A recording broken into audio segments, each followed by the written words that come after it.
Juwan, what was it like to be back in Bloomington the last few days? Oh, it was amazing. It was like almost like I never left, and it's just amazing seeing how far just everything around the campus has come, especially like the Cook Hall, Assembly Hall.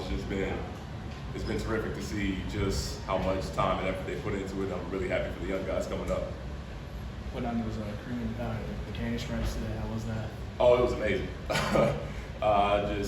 There's nothing like just getting ready for a game and just the candy stripes. You see just the sea of green and crimson in the fans. It's just amazing. Juwan, how do you feel about the team you guys have put together and just your chances of making a run in this thing?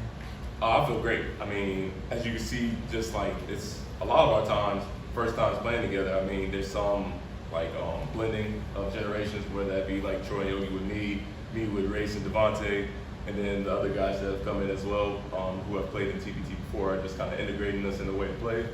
But overall, I think we have as great a chance as anybody. How do you go about kind of being in the middle there of those generations like you talked about? The same way. Tell everybody they can't guard me and go from there. Julian, you're obviously not an IU guy, but just kind of integrating with this group. How's that? It's been fantastic. I mean, first of all, like, this is my first time being in Bloomington, seeing IU, obviously Assembly Hall being one of the most historic venues in basketball, period.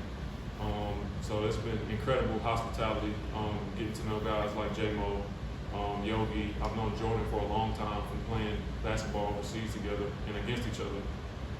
But it's TBT special, man. I mean, it gives you an opportunity to interact with people in this fan base that, I went to Miami, so I never would have had that opportunity, but I'm loving it. I'm loving it. Did Yogi look a lot like the Yogi you remember from playing with him?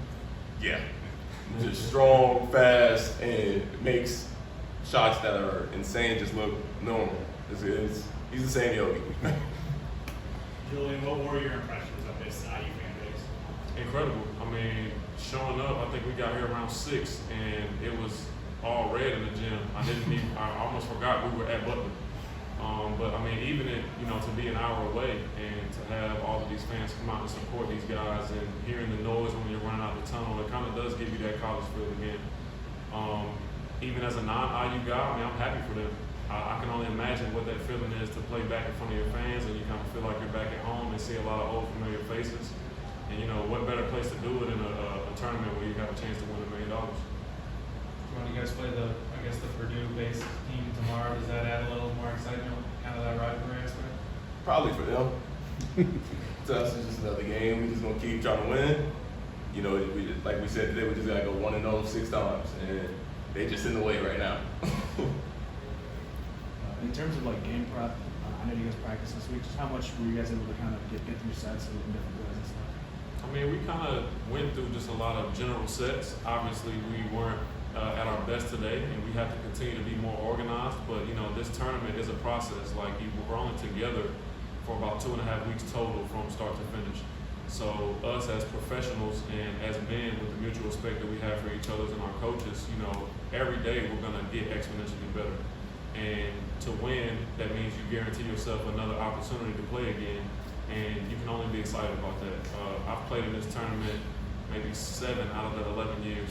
So I've seen pretty much everything all of these teams can throw at you. Even Manamac, for instance, we played against them last year and we had a tough game against them. So, you got to look forward to each of those opportunities in basketball and just, take it a day at a time. Juwan, what's it been like just catching up and kind of saying what's up to a lot of these guys again this week? Oh, it's been great. I mean, like we all still talk, on and off throughout the years, just checking up with each other, seeing each other on social media, they have a good game or anything like that. But really, just getting here and talking it's hilarious.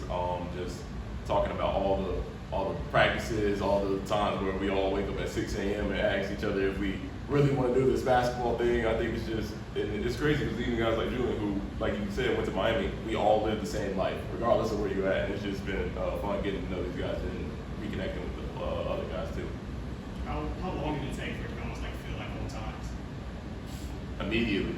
It's like out the gate, we got into the practice and we ran through little plays and then everybody was just chatting it up and it was like we've been friends for 10 years.